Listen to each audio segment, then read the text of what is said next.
কৰ আমাৰ শিৰোমণি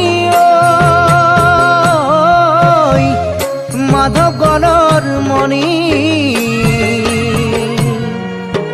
দুয়োজনা গুৰুৰে বাণী হৰি নামৰ ধ্বনি ভক্তি ৰসে বোৱাই দিলে অমৃতৰ নদী